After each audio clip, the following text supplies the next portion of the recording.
Jaksa Agung Esti Burhanuddin mendukung pembentukan Satgas Pengawasan Barang Tertentu yang diberlakukan tata niaga impor. Patroli Sergap Nurhid Jakarta, Selasa 16 Juli tahun 2024 bertempat di Gedung Utama Kejaksaan Agung. Jaksa Agung Esti Burhanuddin menerima audiensi Menteri Perdagangan RI Zulkifli Hasan dalam rangka pembentukan Satuan Tugas Satgas Pengawasan Barang Tertentu yang diberlakukan tata niaga impor. Guna memitigasi barang-barang impor yang tidak sesuai ketentuan atau peraturan perundang-undangan. Dalam kesempatan ini, Menteri Perdagangan menyampaikan bahwa di Indonesia saat ini telah masif barang-barang impor ilegal yang masuk dengan modus mengubah negara asal produksi, contohnya yaitu jumlah barang impor yang masuk dari Tiongkok, yang melebihi data resmi yang terdaftar di pemerintah.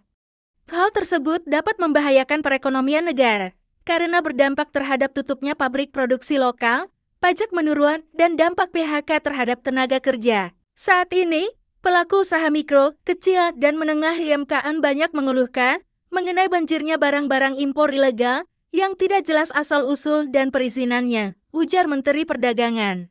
Adapun jenis barang impor yang sudah melonjak di pasaran tersebut akan dilakukan pengawasan secara khusus oleh Kementerian Perdagangan yang meliputi barang-barang tekstil, pakaian jadi, aksesoris, keramik, perangkat elektronik, alas kaki, produk kecantikan, dan barang-barang jadi lainnya. Menteri Perdagangan RI mengungkapkan perbedaan data yang besar antara data resmi dari Badan Pusat Statistik BPS produk yang masuk ke Indonesia dengan data ekspor resmi dari negara asal.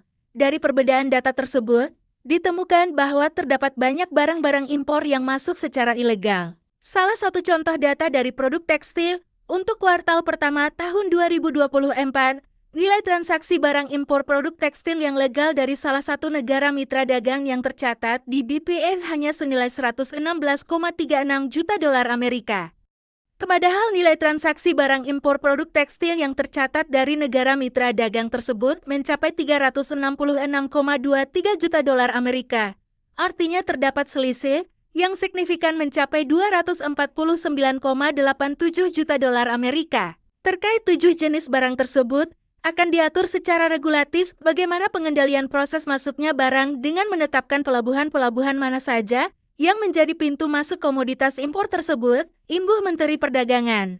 Oleh karenanya, Menteri Perdagangan menyampaikan langkah pencegahan yang dapat dilakukan untuk memitigasi barang-barang impor ilegal tersebut, yaitu dengan pembentukan Satgas Anti Barang Impor Ilegal dan penerbitan regulasi terkait penentuan pelabuhan sebagai pintu masuk ke 7 jenis barang impor, sehingga bisa diidentifikasi dengan baik. Dari analisa tersebut, dalam audiensi ini disampaikan bahwa pembentukan Satgas Pengawasan Barang Tertentu yang diberlakukan tata niaga impor khususnya terhadap 7 jenis barang impor tersebut dibentuk berdasarkan Undang-Undang Perdagangan dan terdiri